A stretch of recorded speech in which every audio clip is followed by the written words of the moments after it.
સુરત શહેર ક્રાઇમ બ્રાન્ચે આંતરરાષ્ટ્રીય ડ્રગ્સ માફિયાઓ વિરુદ્ધ ચાલી રહેલી જંગમાં એક મોટી સફળતા મેળવી છે. ગત ડિસેમ્બર મહિનામાં સુરત ઇન્ટરનેશનલ એરપોર્ટ પરથી પકડાયેલા 6.18 કરોડના હાઇડ્રોવીડ કેસમાં તપાસનો ધમધમાટ તેજ કરતા પોલીસે આખા રેકેટના મુખ્ય સૂત્રધાર અને લોજિસ્ટિક્સ સંભાળતા થાગા ગની ઉર્ફે શાહજહાંને તમિલનાડુના ચેન્નઈ ખાતેથી દબોચી લીધો છે. આંતરરાષ્ટ્રીય ડ્રગ્સ નેટવર્કમાં જેનું નામ લાંબા સમયથી ચર્ચાઈ રહ્યું હતું તેવો 50 વર્ષીય થાગા ગની ઉર્ફે શાહજહાં ચેન્નઈના સેવન વેલ્સ વિસ્તારનો રહેવાસી છે. શાહજહાં માત્ર એક સામાન્ય ગુનેગાર નથી, પરંતુ તે બેંકોક અને ભારત વચ્ચે ચાલતા ડ્રગ્સ સપ્લાય ચેઇનનો મહત્વનો કડીરૂપ માણસ છે. તેની પ્રોફાઇલ તપાસતા જાણવા મળ્યું હતું કે અગાઉ વર્ષ 1999માં ચેન્નાઈના B1 પોલીસ સ્ટેશનમાં કોપીરાઇટના ગુનામાં પણ પકડાઈ ચૂક્યો છે. તે વારંવાર થાઇલેન્ડની મુલાકાત લેતો હતો, જે દર્શાવે છે કે તેના સંબંધો સીધા વિદેશી ડ્રગ્સ માફિયાઓ સાથે જોડાયેલા છે.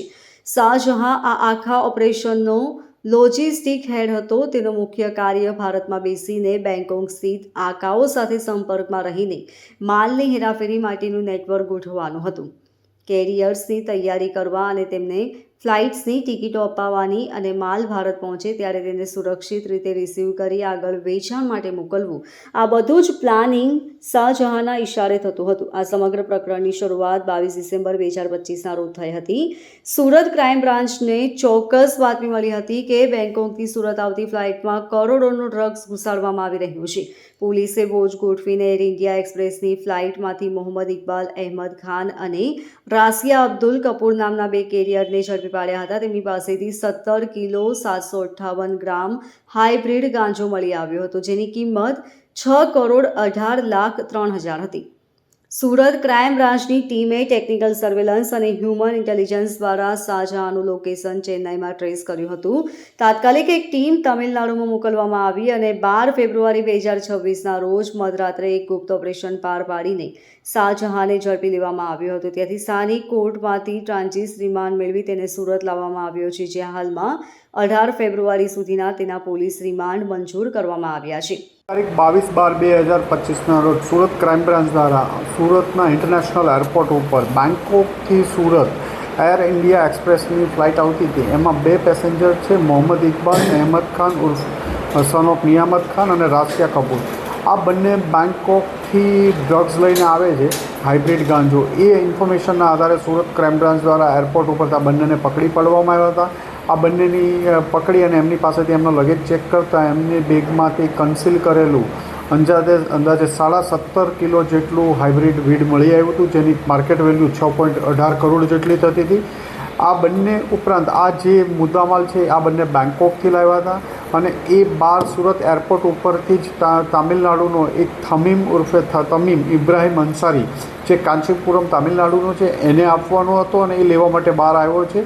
એ ઇન્ફોર્મેશનના આધારે ક્રાઇમ બ્રાન્ચની ટીમે બહારથી થમીમ અથવા તમીમ અંસારીને પણ પકડી પાડ્યો. આ ત્રણેય તામિલનાડુના રહેવાસી હતા.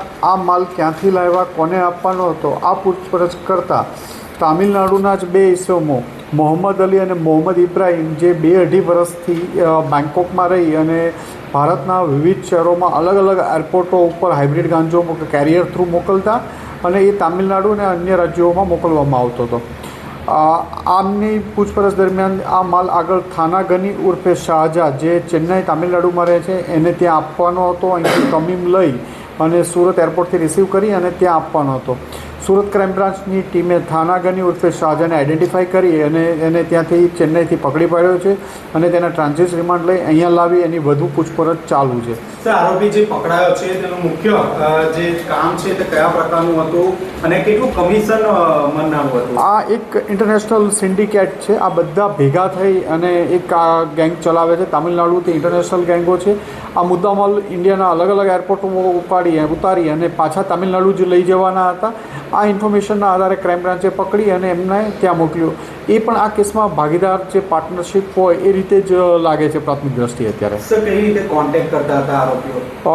આ બધા જ એકબીજાના સંપર્કમાં છે. મોહમ્મદ અલી અને મોહમ્મદ ઇબ્રાહિમ બેંકોક છે, એની સાથે જે પકડાયેલો થાનાગની સંપર્કમાં છે એ પણ તામિલનાડુનો છે. આ પોતે પણ ત્યાં બેંકોક જઈ આવ્યો છે, ત્યાં એકબીજાના સંપર્કમાં હતા. જે લેવા માટે આવ્યો હતો થોમીમ, એ પણ આ સિન્ડિકેટના સંપર્કમાં હતો. એટલે એક આખી વેલ એસ્ટાબ્લિશ સિન્ડિકેટ પકડી પાડવામાં આવી છે. સર, ખાસ કરીને એકબીજાનો જે બેંકોક ખાતે કોન્ટેક્ટ થયો છે, તો કઈ રીતે એકબીજાનો ઓળખે છે આરોપીઓ? મૂળ તામિલનાડુ રાજ્યના ભારતના છે આ બધા જ, અને તામિલનાડુમાં ચેન્નાઈ અને એની આજુબાજુના વિસ્તારના રહેવાસી છે.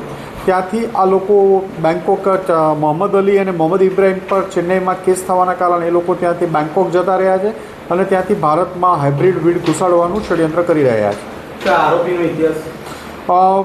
તો મોહમ્મદ જે થાના ગની શાહજહાં છે એ એક કેસમાં પહેલાં પકડાયેલો છે. એની હિસ્ટ્રી અમે તપાસી રહ્યા છીએ. એનું કઈ વાર, કેટલી વાર, કયા કન્ટ્રી ગયો છે એ તપાસી રહ્યા છીએ, અને કોના સંપર્કમાં હતો એની પણ તપાસ કરવામાં આવી રહી છે. સર, અત્યાર સુધી ક્યાં ડિલિવરી થઈ છે દેશમાં ગાંજાની?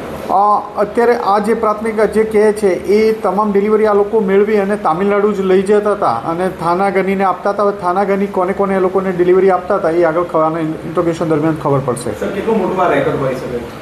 એક જ કન્સાઇનમેન્ટ 16 કરોડ, અંદાજે 6 કરોડ ઉપરનો મુદ્દામાલ છે. આવા અલગ અલગ રાજ્યોમાં ઘણા બધા ટૂરો એ લોકોએ રાબિયા અને જે મોહમ્મદ ઇકબાલ આગળ પકડાતા એવા ઘણા કેરિયરો મારફતે અલગ અલગ શહેરોમાં, અલગ અલગ ઇન્ટરનેશનલ એરપોર્ટો ઉપર એમને માલ મોકલેલો છે.